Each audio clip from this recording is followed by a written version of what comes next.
Information security is one of the most important topics in technology today. Is your data secure?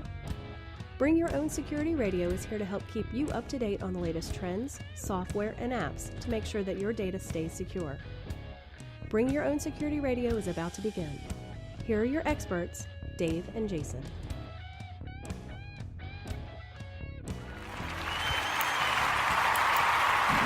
Woo! Jason, the crowd goes wild. Woo! That's right. They're applauding for you, Dave. Well, somebody, they had to applaud for somebody. Might as well be me, I guess. Yeah, I don't know. Just chopped liver over here. That's right.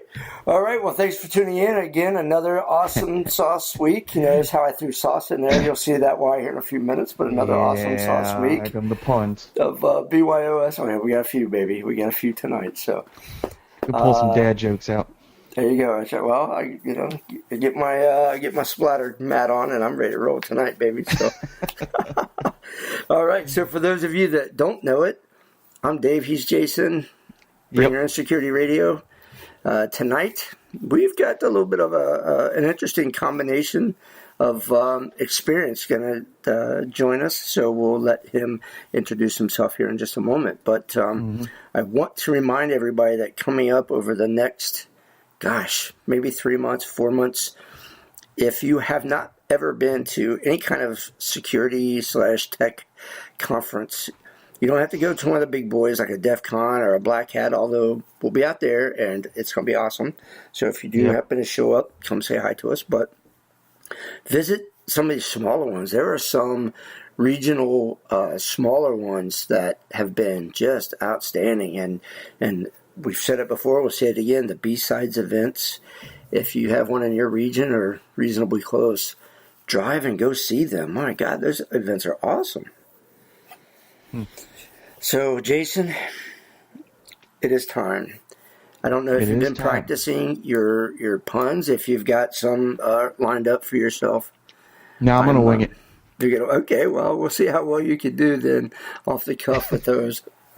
And for those of you wondering what the hell we're talking about, our guest, who is Chris Sanders, he's founder of Network Defense, founder of the Rural Tech Fund, which we're certainly going to spend some time talking about. Used to be around the Mandiant people, FireEye, if you know them by that name, some other groups in Guardian, Department of Defense, and a bunch of other stuff. He's wrote some books. He's done a lot of stuff. But why Jason and I kind of are licking our chops, see, I threw that one. There you go. Chris is a self-proclaimed barbecue pit master, and yes, we're going to grill him on that. Okay. And there's that. Yeah, I think I've shot my load now. I don't have any more. I've used all the ones I can think of. So before I make it any worse, let's bring him in with us. Chris, are you there? Hey y'all, how's it going? Hey buddy. How's it going, Chris? So we're trying to find all the food/grilling references, Yep. I think we've overdone it, but I'll just tell you, fellas, I wouldn't put Pun Master in y'all's titles. That's true. Well, we're not in the land of sweet tea right now either. That's right. We got to get a little farther down south from where I'm at, anyway. That's for sure. So, Chris, let's take a minute and outside of all the ridiculousness of Jason and I, take a minute and just kind of introduce yourself and kind of where you've been and where you are now, and some of the things that you're doing. Yeah, sure, I can do that. If the accent didn't give it away, from the South. Originally from a town called Mayfield, Kentucky. I've wound up in North Georgia now at Chemical Gainesville, but started out of Kentucky. My first job was as the systems administrator of the school district I graduated from. The first one they had. That was a fun and interesting time. Eventually found my way to the Department of Defense. Had a couple roles there, working with the Army Research Lab and then SPAWAR. That's where I really got focused on network security monitoring, security operations center, helped build and lead some security operations within those groups. Eventually wound up in the private sector, worked for a company called Guardians, Mandiant FireEye that you mentioned, and about a year and a half ago left to kind of do my own thing. Started a company called Applied Network Defense, which really focused on training and education. That's kind of my passion. I enjoyed being a player, but I always thought I was a better coach, and so this gave me an opportunity to do that. So did all those things along the way. I've written a few books, network security monitoring, some packet analysis, and the Rule Tech Fund, which I'm sure we'll talk about here in a little bit.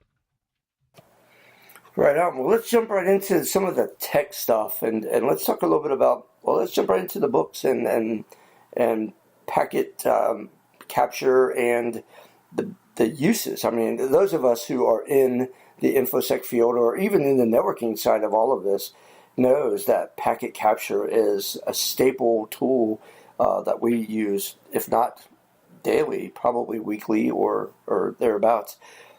Talk about how, or not how, but the research that you've done and some of the ways that you have had to implement packet capture and what benefits has it brought into your career? Yeah, for sure.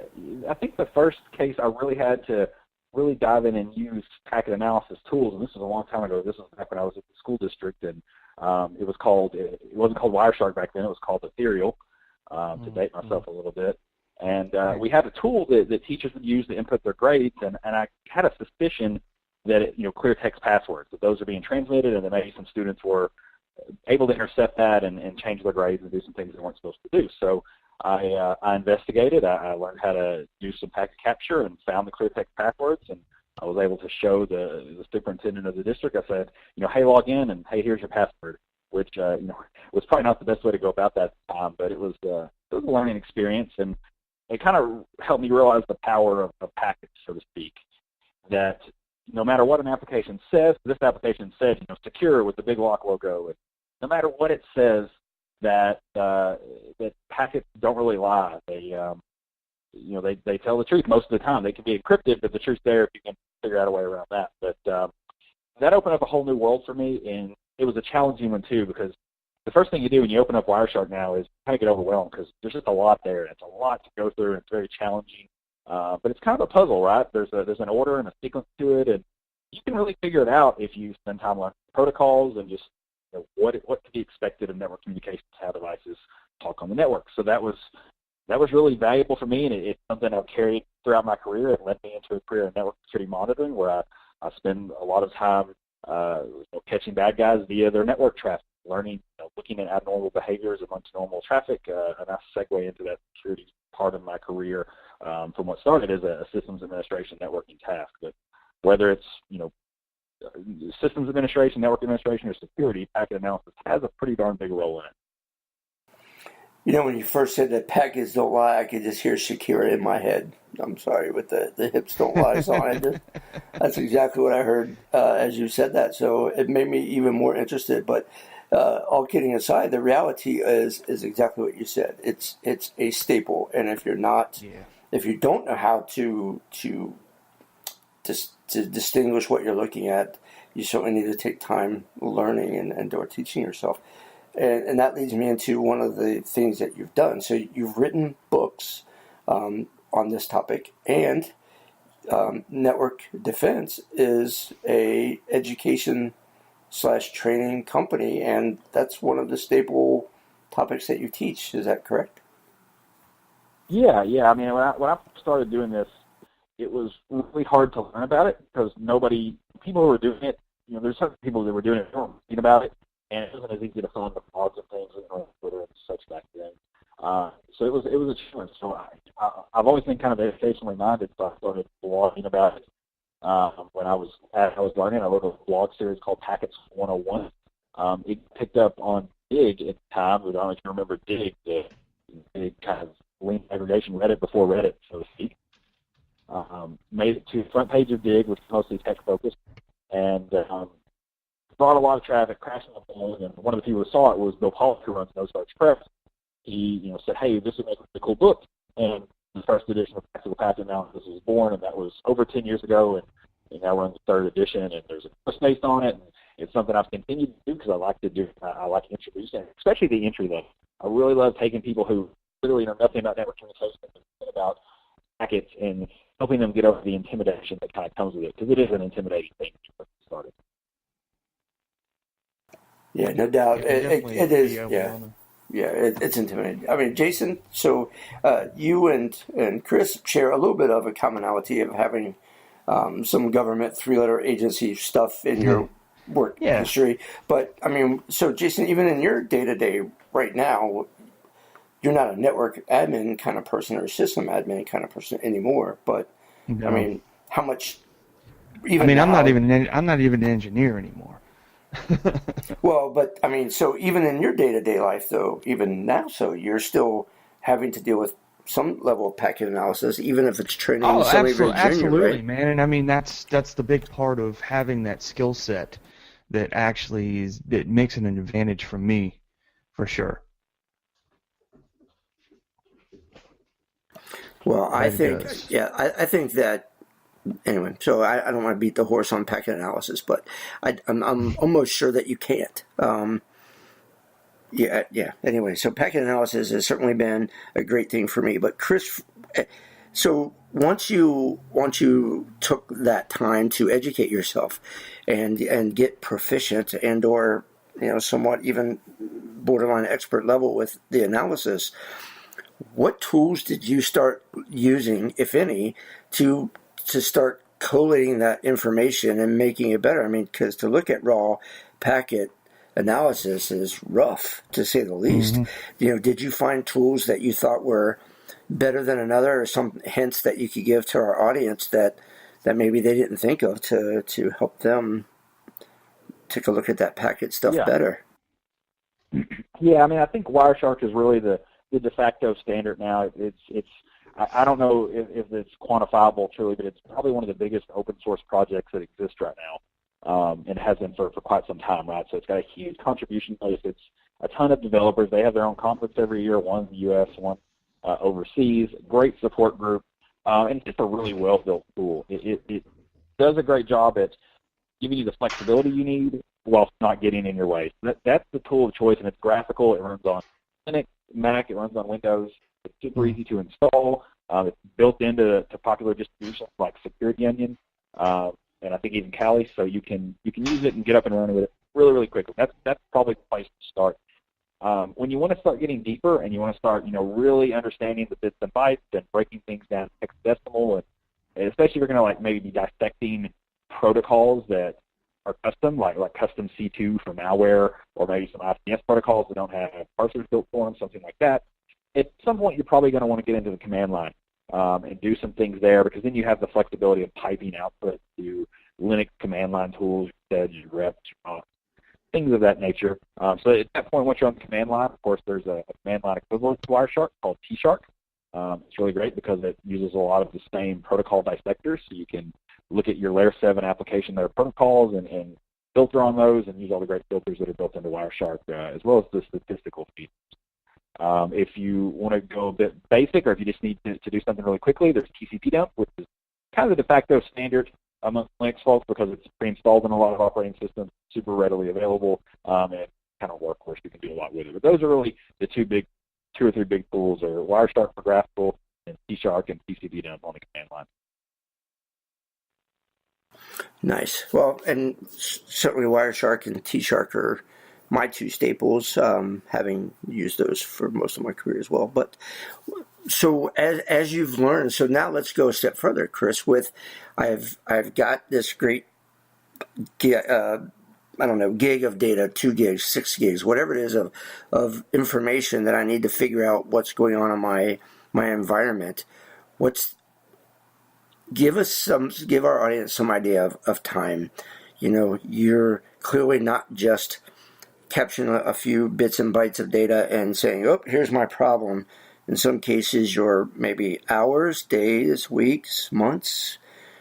Can you give us some examples of some of the easier things that you've been able to find using that type of technology, and some of the things that took time? And do you have examples of those type of problems?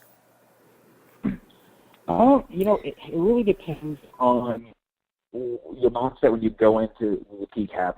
Where people generally struggle is if they're trying to figure something out, and maybe they got an alert and they say, okay, I think something malicious has gone on, and they take an individual host and they pull all the TCAP for it for an entire day, and they that's not really a good way to approach it, because the other seconds don't lie, packets don't lie, but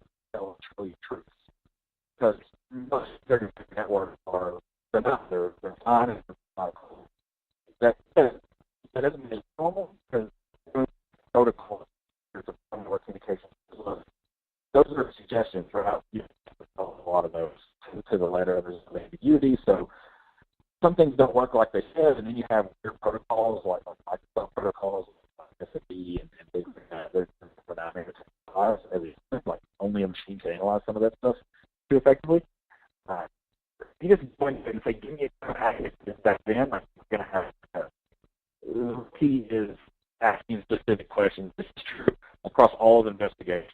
The saying is that a question well stated is a problem half solved. Even I teach in my classes, I kind of live on that. Right? It's asking the right question. And if you go into packet capture, asking the right question, you're going to start with a little bit of you're starting with a much longer time frame, maybe it's 14. Pretty small.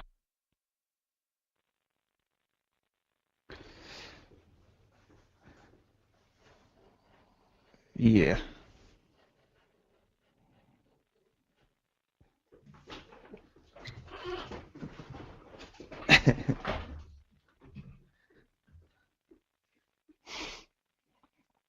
Yep. Right on time.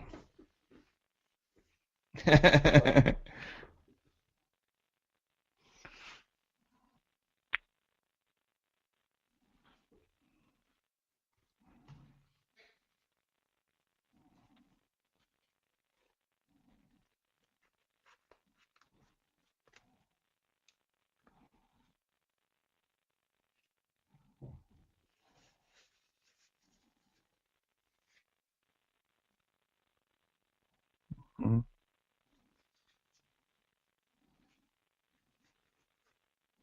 Lived under a rock.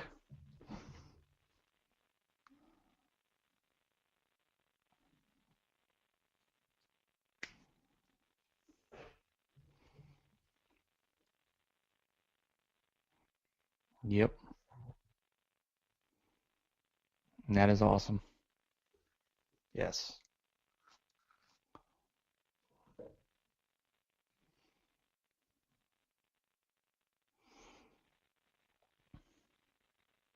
I'm here. All right. Yeah.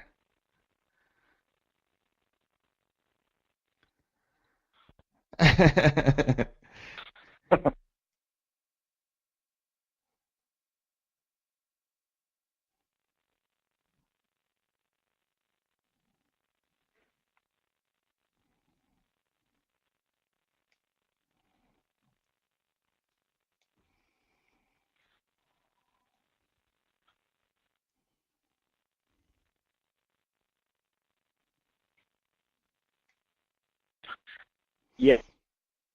Yeah, I think the point I was trying to get at there is just basically you have to go into a packet capture question, and specific questions, specific answers. So there's a way you can interpret that, but I mean, most of the time, if you PCAP on the network security side, it's probably because you've been alerted to some type of malicious activity, right? So, an example might be, I get an alert that a host on my network has visited the landing page for an exploit kit.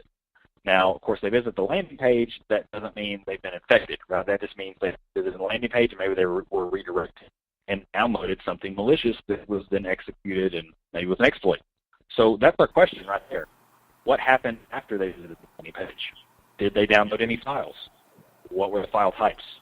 Did the system start communicating with any other host immediately after the file was downloaded? Right? Those are all questions that can be answered very quickly in a PCAP, right? It's just a matter of, at that point, probably filtering HTTP traffic and looking at the files that are transferred and so on, right? So specific questions get specific answers, and you have to let your inputs guide you. Yeah, the filtering on Wireshark works pretty damn good, too. Yep, absolutely. Right on.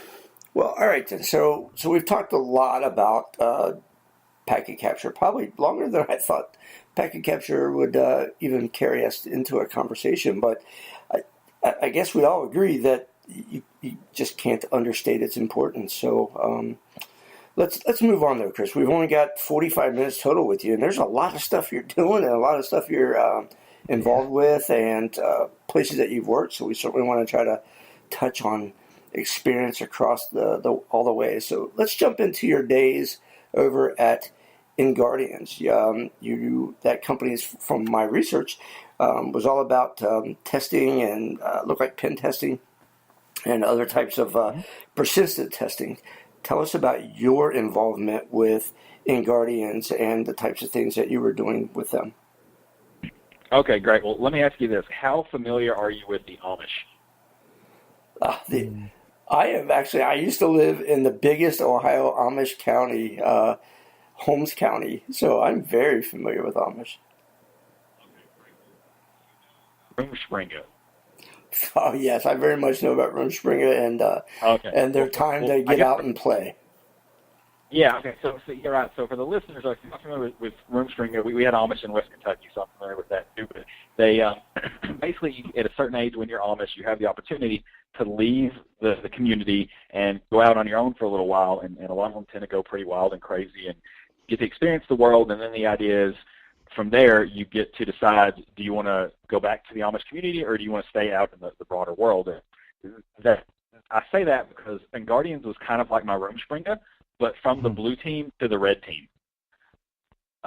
So my whole life I've been focused on blue teaming, network security monitoring, security operations centers, and InGuardians was basically the opportunity to work with some of the best penetration testers in the business and learn from them and do some of that work, which I had not done a ton of before that. So that's what it was for me. It was really a lot of that. I did some of the blue team work I'm used to and brought some of that to the organization. A couple of good blue teamers there as well, but really small company founded by a lot of the SANS faculty and mentors and things, and really great time doing a lot of testing and trying to learn those skills to help make me a better defender. And it did. I learned a lot of that, and I spent a couple of years there, and then I decided to go back to my blue team community. So they couldn't keep you ever on the dark side, huh? No, it just wasn't for me. I just like showering too much. I didn't want to wear hoodies all the time, one of those deals. For many outside of our world, that's exactly what they think of red teamers / hackers / pen testers, and not knowing how to deal with us. So they just figure we all are hoodie wearing, no shower gamers living in our parents' basement.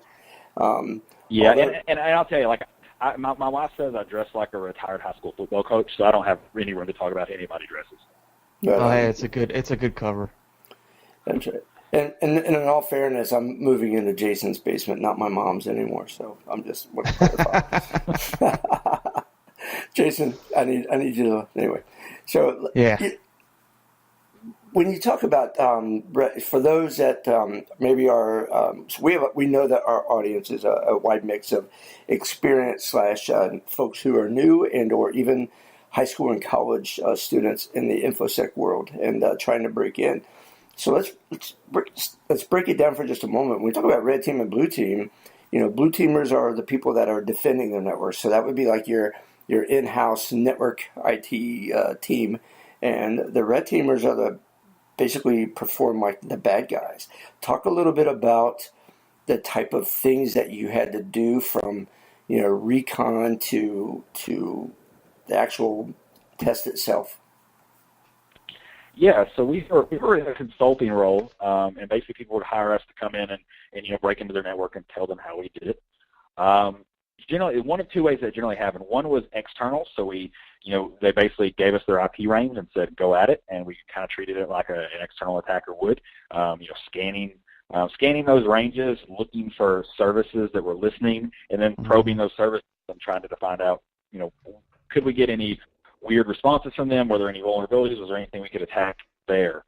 The other side of that was the internal pen test, where most organizations realize nowadays that you're going to get breached because the user's going to click an email or click a link or something like that, or drive-by download, what have you. But that initial compromise is inevitable. So they say, well, let's just go ahead and assume that happened, and we'll let you plug into the network and pretend like you compromised one of our machines and see how far you can get. Right. Yeah. So that we did that side of it too, which was more fun. Those were generally an on-site type deal where we went out to the customer side, and those were really fun just because, high rate of success, which is always a fun thing. That's always good, but you also get to get into some fun shenanigans there. I mean, one time we were challenged. We were on the first floor, and they challenged us to be able to gain access to the 6th floor where the C-suite was, and it was a deal where we broke in and we managed to get access to the card badge system and elevated our badges and went up to that top floor and just said hi to the CEO, and that was always a fun time, right? You get fun shenanigans like that, but it was a good time. So you don't have no get arrested stories? No, I didn't do a ton of physical pen testing, and I'll be honest, like, I did about everything that we offered, all the services we offered. I did most all of them, but I only did the physical social engineering type stuff once, because I have this problem where I can't, like, if I lie to someone, like, I just start laughing. And so, like, I did like a phone thing once where I was talking to someone and I was trying to, trick them into giving me like personal information, and like, I just had to get off the phone really quickly because I just started laughing and couldn't stop. So my personality is not quite right for social engineering. That's funny. I've never heard of social engineering fail because of that. So that's a new story for me. Just as to hear you say that, I'm thinking of my own pen test experiences and stories, and I might even fall on the other end of the spectrum. I was more apt to be the first person they would suspect, and I had to quit being so dark or fitting the typical mold of that type of person. I had to appear more of like the correct businessman, and I know it's all part of social engineering, but I always liked the dark look side, and that did not serve me well with the physical pen test. So it's funny to hear that the exact opposite also exists. So it's funny, and it's one of those things that probably helped me to be good at, but I realized very quickly I'm not good at it. I focus on other things. Nice, and that's right there is the entire IT field in a nutshell. You find what you're good at and what you like in this particular field, and you focus and become great at it. And there's just so much of it that you just, in a lot of cases, you just can't do it all. Yep, that's exactly right. So, Chris, let's jump over to your days at Mandiant / FireEye. I'm not sure what they were called when you were with them, but what are some of the roles or functions that you served with them, and were you around during the merge, acquisition, whatever word is appropriate? Yeah. So I worked for both. I was hired by Mandiant, but it was very shortly thereafter I was hired that the acquisition happened. So I was on a Mandiant product team. We were building a product called the Analytics Platform, which was basically a cloud-based SIM type operating system that injected logs and things like that. And I was basically hired as kind of subject matter expert in SOC type work to kind of help guide some of the product direction on that, but also to lead the detection team for that group. So basically, my team, small team, like it varied between 6 and 8 people, and we basically built the rules like detection IDS signatures for the product. My role kind of grew over time, involved with some other detection teams, leading some other folks in those groups, and kind of just being kind of a sounding board for, we want to do this with the process, with the program, with the application. Does this make sense? Also got really heavy into the research side. Our research really combines kind of cognitive psychology and human behavior with the investigative process. Like, so many people do investigations, but even the people who are really good at it are not good at telling you why they're good at it or teaching others about it. So that was really my research area, and especially towards the end of my time there, I was really focused on that and just trying to learn more about the investigative process and how humans process data and how they can do it in a better, smarter way to solve security incidents. So it was certainly, it started out as a very operational role. By the time I was gone, it was a very research-heavy role. How do you see companies like Mandiant and any of the other companies that are selling either something as a service, X as a service type of feature, or consulting and coming in? When you have maybe a larger company that has an in-house IT and they're bringing, we'll say you guys, for lack of a better phrase, in to help them out in some way, how often did you experience the us versus them outside of the red team, blue team scenarios? But did you find that as a consultant in this sector that you had us versus them mentality, or were people more open as you were a partner trying to offer them some service that was helpful?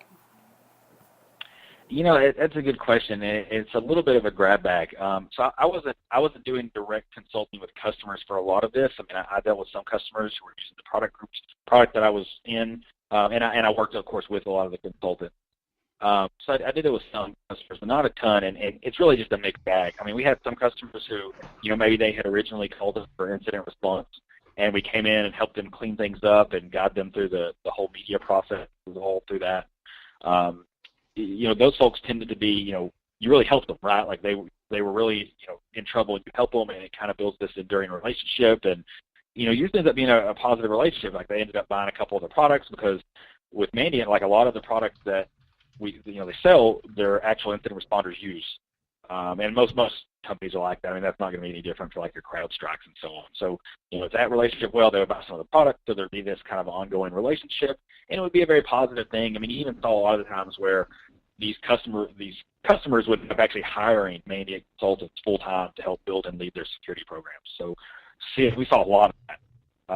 On the other hand, we saw some of the other too, right? Where someone comes in and, the CISO comes in and calls Mandiant folks or somebody like that in for consulting, and they don't tell anybody, and then all of a sudden they show up, or those folks showed up, and it the folks on site were kind of offended. They really thought they had it in check, and maybe they did or they didn't, but it creates kind of this rift. So it's a grab bag. Sometimes it's really positive, sometimes it's a little adversarial. I like to think in most cases it works out, because they realize that the consultants are there to help and have unique experience. It's not about who knows more than the other. It's just about diversity of experience, and that's a positive thing in almost any case. So all over the map. Right on. So for our listeners who are maybe still students in high school or college, or just getting their feet wet in any part of IT, what suggestions or tips would you have, or even just a quick advice to help them overcome those types of confrontations, for lack of a better word, or at least challenges, so that they don't start off on the wrong foot with a client, right? They want to make sure they're starting off on a good I'm your partner kind of mentality. Is there something that you can say to help them keep their focus? Yeah, I mean, I think you have to realize that information security is kind of a knowledge-based economy, right? It's the field is so poorly defined, and it's so abstract. Like we don't even know how to train people to do the job really well. And so what you have is you have people that hoard knowledge because they view knowledge as power. And in some places it is, right? Like I'm not saying this is a fake economy. Like this knowledge economy exists because some people build careers on, not just knowing more than others, but showing off that they know more than others. No, I agree with that. Yeah, so we exist in a knowledge-based economy, and you have to know that it exists. You don't have to play that game. Matter of fact, I try to actively avoid playing that game. It's the old saying: once you, and I think I can say this on the radio, but like the best thing you can do is realize that you're in a pissing match so that you can get out of it.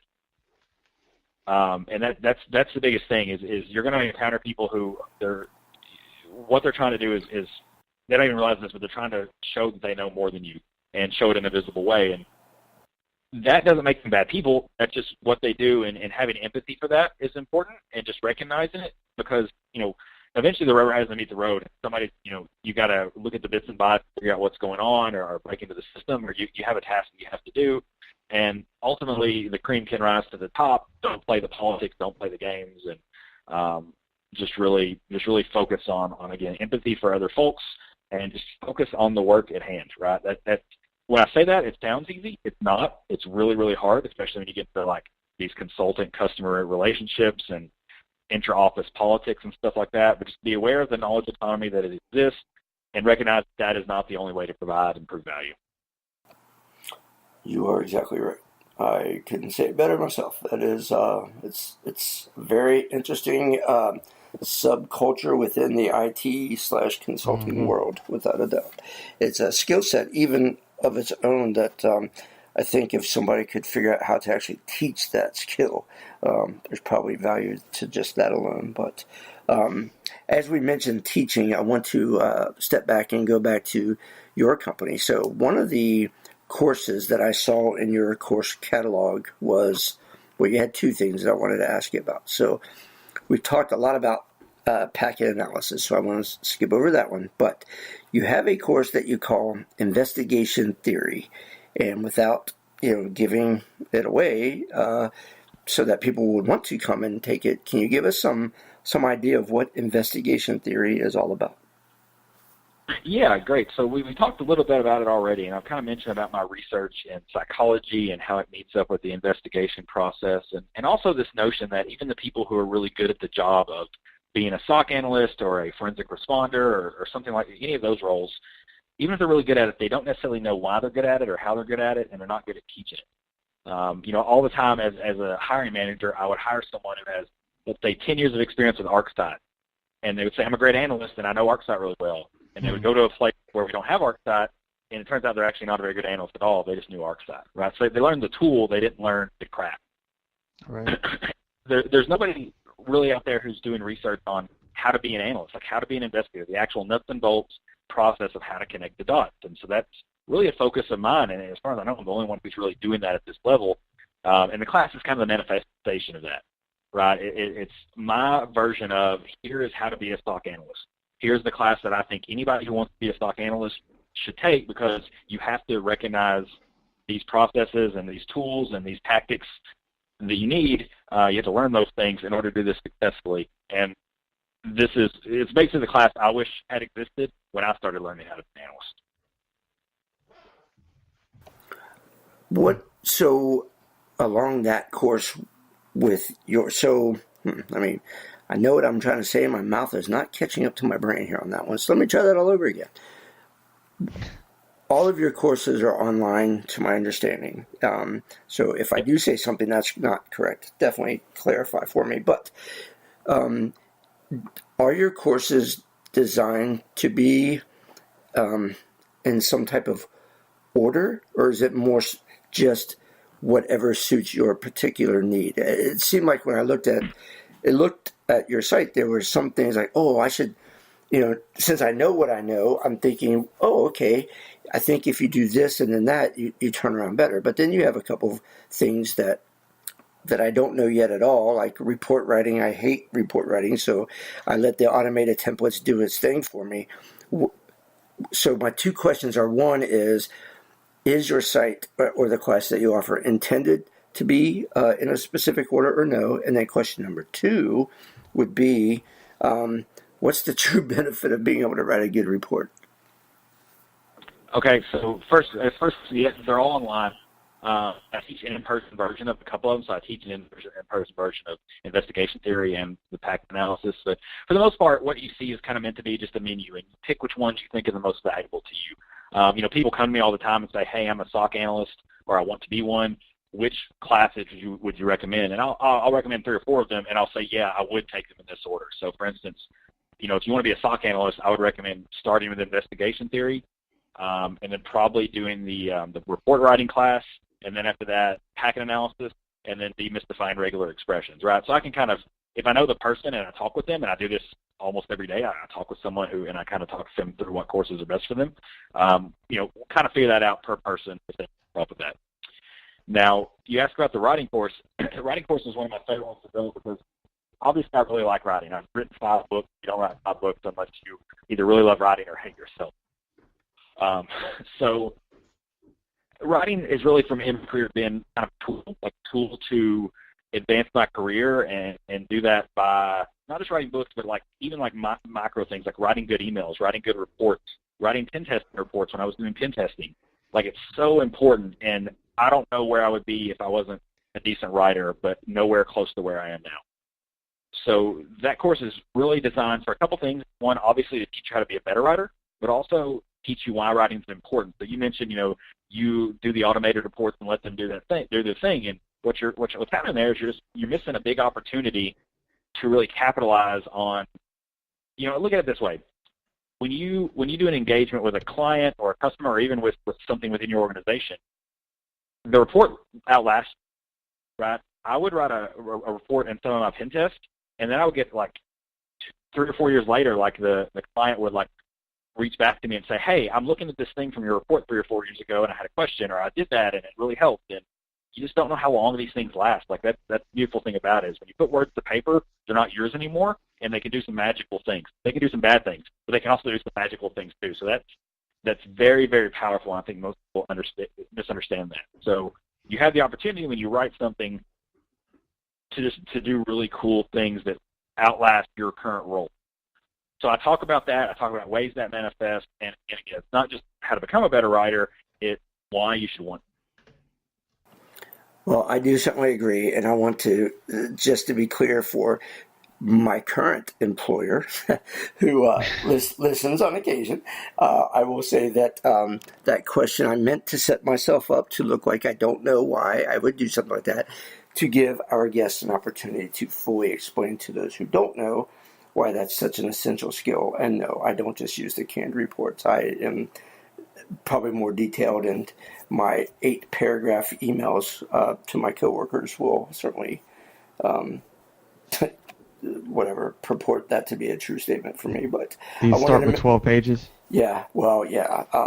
I usually hear I got to into 3 sentences and I hit delete, usually. So, but I wanted to make sure that Chris had a great opportunity to explain why somebody like me, or who I was purporting to be, that was not the right way to go, and that those writing skills are certainly essential. And it sounds like he's teaching those skills to a degree that would benefit any, if not every, person that is in this field. So awesome. It is 9:42 in the East. We have been talking to Chris Sanders from a whole lot of places. If you have never heard of him, check him out on Twitter at Chris Sanders 88, and at chrissanders.org is one of his websites. You can go and check him out, see all the different things that he does. Now, Chris, before we end up ending this thing and we never get there, let's talk a little bit about the charitable work that you are involved with, and you are at least a founder, if not the founder, of the Rural Tech Fund. Talk a little bit about kind of what that is, how it got started, and where it is today. Yeah, so I love talking about the Rural Tech Fund. Of all the things I do, I'm fortunate to be in a position where I can spend time doing charitable work and back to others, and particularly folks who are like I used to be. Right, I'm from a very rural area in West Kentucky. It's a very isolated area. It's surrounded, most people don't realize this, West Kentucky is surrounded by water on 3 sides. Right, there are rivers that converge there, and it's very isolated. There wasn't even a bridge to cross the border to it until like the early 1900s. So, interesting place to grow up. I was at computers, and there wasn't really a lot for me, right? There wasn't a lot of scholarships. There weren't any business that were doing that type of work for me to learn from. No internship. I was very fortunate to have a few teachers who cared about me, who really pushed me to succeed. And without them, I have no idea what I would be doing today. But nothing as cool as what I'm doing now. So I basically want to help kids like me, or from rural areas. Rural areas are struggling. They're struggling as much now as they ever have, especially with a lot of industrial and manufacturing business leaving the area. So, we have these kids who are interested in computers, and every town has at least one, right? You have the kid who was interested in computers who thinks he's the only one.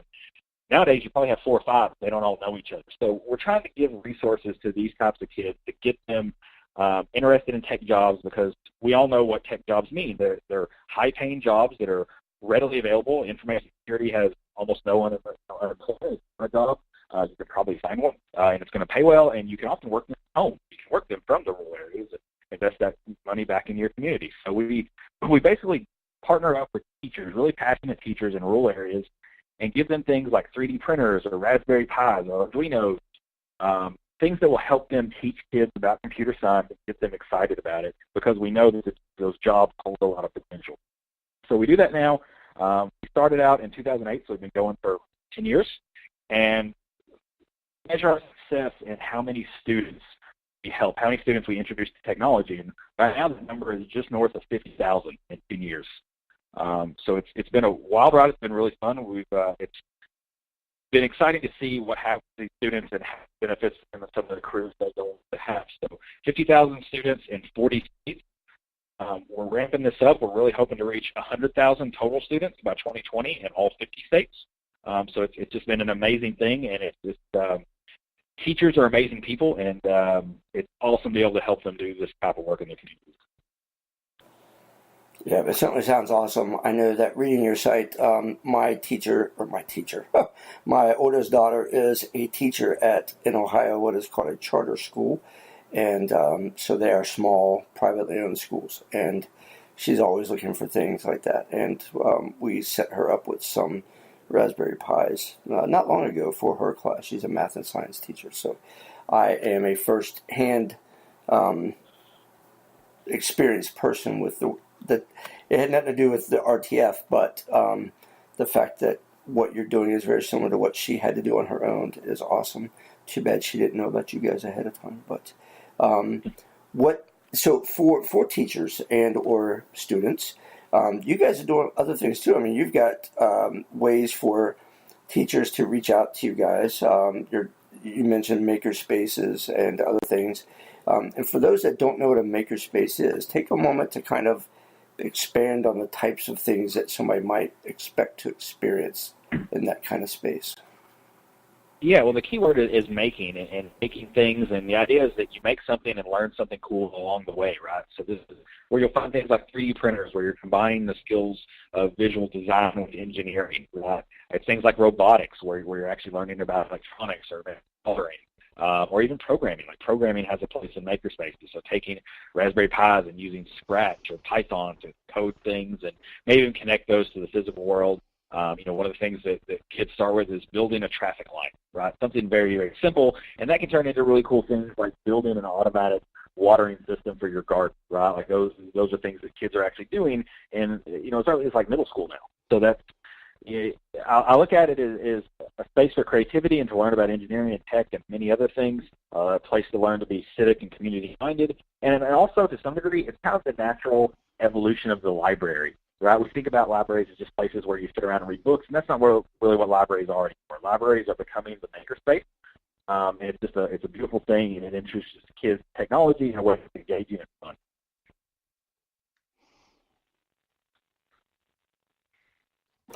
Yeah, I was just, as you were talking, I was just kind of envisioning where I was. I mean, I'm much older, so we didn't even have internet when I was in high school, but I'm trying to envision, now, like, the experiences that my daughter's having versus the school that my 12-year-old goes to is a very highly rated Ohio school system, and they have funding, and they have great teachers, and they have all these things. So, they have access to everything technology. And then somebody like what you just described, they rural and they don't have anything, and the ability to plug in a Raspberry Pi or an Arduino or something else and just make stuff at a makerspace or print their favorite superhero that they designed for themselves on a 3D printer it's awesome stuff. And it amazes me that technology is still not everywhere in the U.S. that I would expect it to be.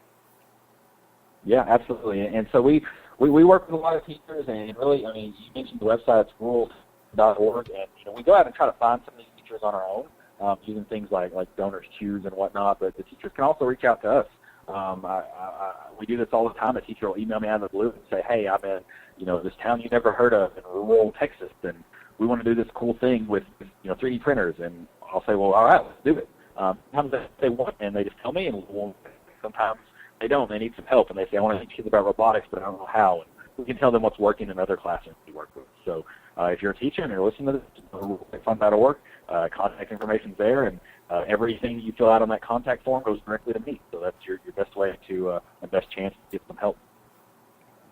Nice. And not only teachers, you have scholarships there too that I've read about for students. So students, and it looks like the submission deadline for the 2018-2019 year has passed, but looks like April of every year is the submission deadline. Is that true?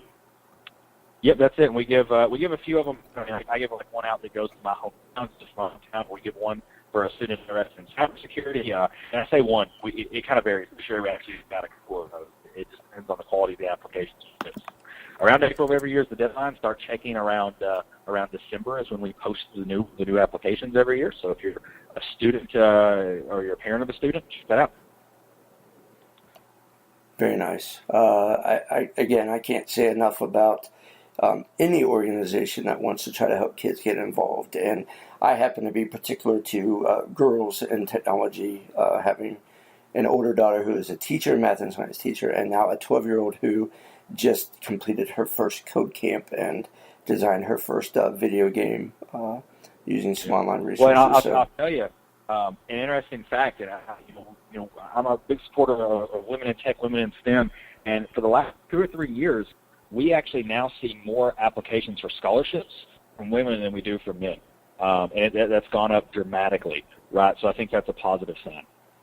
Nice. Well, I certainly support that as best I can, and we're even going to be visiting the Diana Initiative out at in Vegas at the DEF CON event. They'll be out there, and that's their whole function is women. All right, Chris, before we let you go, the one last topic that I've been holding off on, and that we started this entire thing joking about, you are a self-proclaimed pitmaster, barbecue pitmaster. Now, you mentioned Texas, you live in Georgia, you've been somewhere around Kentucky. So barbecue, I mean, there's even Kansas City barbecue. You've got, okay, so Mr. Pitmaster. Carolina. Yeah, I mean, so tell me, where's the best barbecue, and how do you make yours to make it to be so awesome? Well, it's kind of a regional thing to a degree, and it's getting to be less so. I mean, most of our barbecue is regional, right? So if I want brisket, I'm going to Texas. That's where you get the best brisket. I'm probably going to Austin, for that matter. If I want pulled pork, I'm going to go to Georgia or North Carolina for the most part. If I want ribs, I'm probably going to Kansas City or Memphis, depending on how I want them. And then then you can get into sauces, and we can talk about sauces for a while. If I want mustard-based sauce, I'm going to South Carolina. If I want mayonnaise-based sauce, I'm going to Alabama. If I want Worcestershire-based sauce, I'm going to Kentucky. So it's a highly regional thing. It's getting to be less so. It's kind of everything sort of meshed together and so on. But I'm a pork guy for the most part. I'm in Georgia. We have a copious amounts of fruitwood. Fruitwood goes really well with pork. It just puts a good color and a good flavor to it. I cook mostly with cherry, and so I spend a lot of time cooking ribs. I'm from Kentucky, so I have to cook some mutton every now and then. Most people haven't had mutton, but it's an adult sheep. You cook it kind of like you would a pulled pork shoulder. So that's what I do. I'm actually hosting a big 4th of July barbecue on Saturday, and I've got like 2 pounds of meat sitting in my fridge right now. I've got a giant brisket. I've got some mutton. I've got some pulled pork. It's going to be a good time.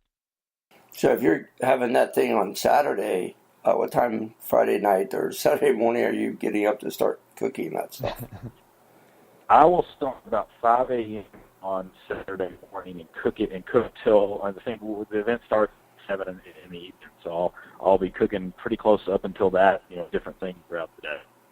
Nice, very nice. I have been to a few of those types of events where somebody just like that woke up at 4 a.m. and loaded up the trailer and drove to the place and did their thing. So it always tastes great, but I'm pretty sure I'm on the eating side of that, not on the cooking side of that, I think. Well, I tell you, that's the best side to be on, because I tell you what happens every single time, and this happens to other folks who do barbecue as well, is you spend all day cooking it, and so you smell it all day long.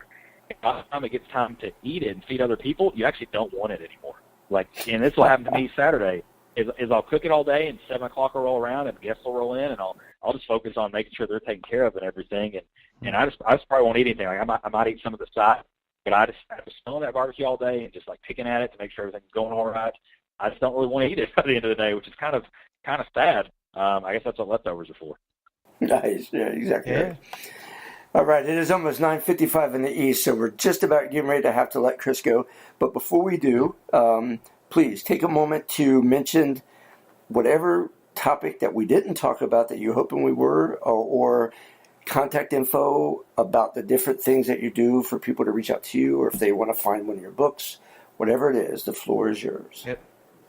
Okay, great. Well, thank you all for having me on. It's been a fun hour. If you want, most everything I have is kind of centralized on my blog, which is chrissanders.org. You find from there to my company, to Applied Network Defense, to the Technology Fund, all that stuff. So The Rural Technology Fund is a nonprofit. It's 501c3, so donations are tax deductible. If you're forward doing there, there's ability to donate. Even if not, take a look at Applied Network Defense. We donate a portion of every course sale to the Rural Technology Fund, and also we support a bunch of other charities as well. We try to spread it around a little bit. So take a look. You can find our course catalog at networkdefense.io. And you can find me. I'm pretty easy to get a hold of. There's a contact form on chrissanders.org, or I'm on Twitter at chrissanders88. You all set. So, again, thank you all for having me on. Yeah, no problem, man. Yeah, well, we appreciate your time and, letting us reach out to you in a cold fashion just not too long ago and agreeing to jump on. And for those of you who might have missed any part of this, of course, you can catch this part of the podcast all over again on iHeartRadio, iTunes, all the iStuff you want, podcast software that you like, just about any place.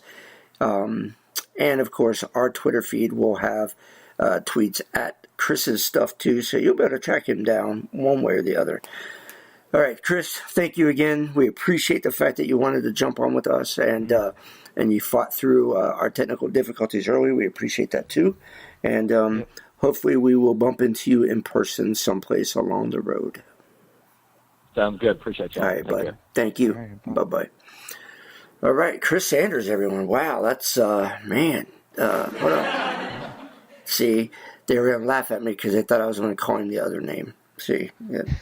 I just didn't call him Ryan. I know. So I got an instant message from our engineer. Our engineer's name is Ryan, and a few episodes ago, I called a guest Ryan because I was looking at my screen. And the engineer started like, no. I'm like, oh, yeah. So and he quickly did correct you. Yes, he did. That was so funny. So now it's kind of a running gag is, will I call a guest Ryan in real time? And I made it through again. So, hey. Who was that? Was that Kyle? Yeah. Yeah, that's who it was. Yeah, Kyle Butt. Yep. So, Ryan Butt. No, I'm kidding. Hi, Kyle.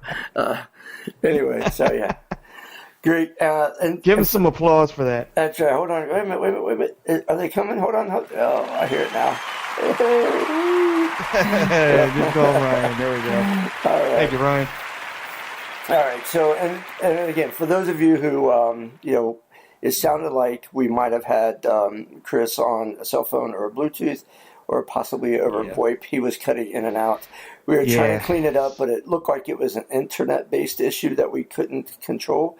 So we apologize for some of the audio quality. And if nothing else, at some point down the road, we'll bring him back on again. And blame it on net neutrality. Yeah, that's right.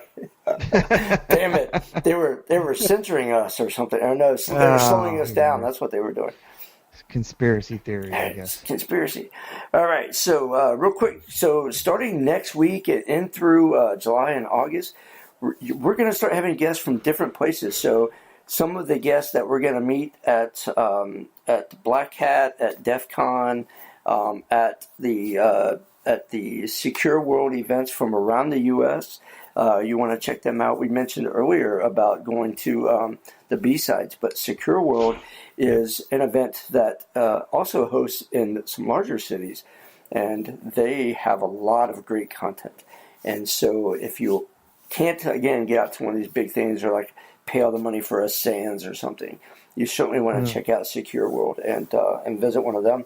So we're going to start having some of their guests from the different cities, people that are going to do presentations at their events, and they will be guests on our show. So over the next 6 or 7 consecutive weeks, we'll be just crazy busy with all these people from these different events. And just for reference, the week of Black Hat / DEF CON, Jason and I will not be live. We will be recording interviews while we're there, and then we'll be putting those together. That's right. So that Thursday we will not be live, but within the following week after, we're going to have a bunch of like 15 and 20-minute episode or interviews that we'll put in one big episode and upload. So it should be great, and he and I are both excited to head out west. So yeah, absolutely. So awesome. So yeah, starting next week, man, bam, bam, bam. We got just people that are, and not sales people either. I mean, these are going to be tech people just like Chris. People doing the work. We don't need salespeople. That's right. So awesome. We're expecting some great interviews and some great things. All right, so we are out of time. I am Dave. And I'm Jason. And this is Bring Your Own Security Radio. Until next week, thanks everyone. Have a good night. Yeah. Good night. Thank you for listening to Bring Your Own Security Radio. Join us every Thursday at 9 p.m. Eastern Standard Time for a new episode. Find us on Facebook and on Twitter at BYOS Radio, or find us on the web at bringyourown.security.net. Safe browsing, everyone.